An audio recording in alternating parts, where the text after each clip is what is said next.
Broadcast with me, Anand Gurumurthy, representing the Bharatiya Janata Party. Amit Rai, historian. PKD Nambiar is with us. Dr. Keshav Mishra from BHU is with us. Murugesh Turuvekre joining us also, and Dr. Vasant Shinde. All of these are our specialist historians. Some of them, of course, Tamil. Get PKD Nambiar into this. PKD Nambiar, this very real cultural disconnect, and it is not a leap of the imagination to say that it upsets people in South India greatly, and perhaps rightly so. Now that's the problem. Now, rather fighting language wars over which signboards, what are we doing to promote it?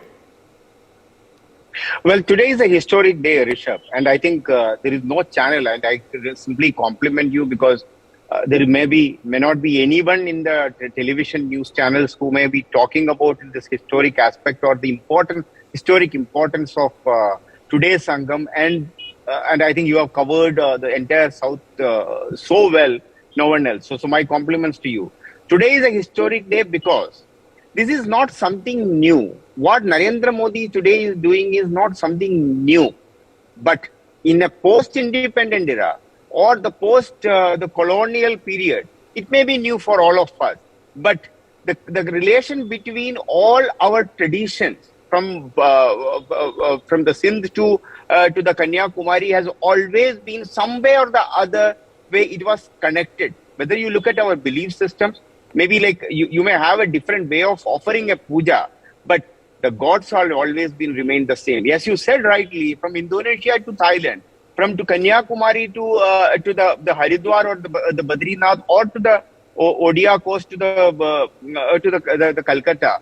So we had this very, very unusual or something which you cannot see anywhere in the world, a kind of a connection. Yes. So it is like even in like I hail from Kerala, but we always talk about the Gangaji because we know that the Kashi is the ultimate place for every Hindu or the person who believes in the Sanatan Dharma, the ultimate destination for every one of us. As you rightly put it out, today is not just a Sangam of an ordinary. It's not just a Sangam of some section of the people meeting together. Okay, as you said, and let me delve upon this with Mr. Nambiar for a second. Mr. Nambiar, this concept of I am Punjabi and you are a Malayali and you are Tamil and you are Kannadiga, moving away from this, that we belong to an Indic civilization. I know Indians we understand, citizens we understand, but Indic civilization that transcends our borders, that goes from Burma to Thailand to Laos to Cambodia,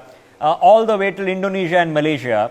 And some people would argue even further north to what is now called the South China Sea. Can we have that identity develop now?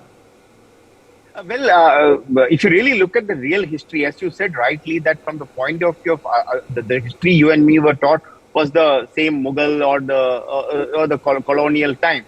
But if you really look way back from the time of, if not even to before the Shankaracharya, you leave it for a minute, from Shankaracharya to from here, you look at that whether you are a Punjabi or a Malayali or a Bengali or for that matter a Marathi, it doesn't matter. We had this very unusual, as I said, that a kind of a connect. Maybe someone else was talking about the cultural DNA of all of us have always been together.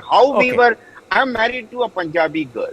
Now the problem is that how I could really connect it so well, it was not such, it's only the language, maybe the food, which may be different, but our thought process as an Indian or a Bharatiya is similar. So I am only saying that today, I think this is something over the last couple of maybe decades, the left historians and the effect of communism. But because I'm seeing it palpably different. For example, you are seeing this southern movie craze which is happening right now, which is a great thing.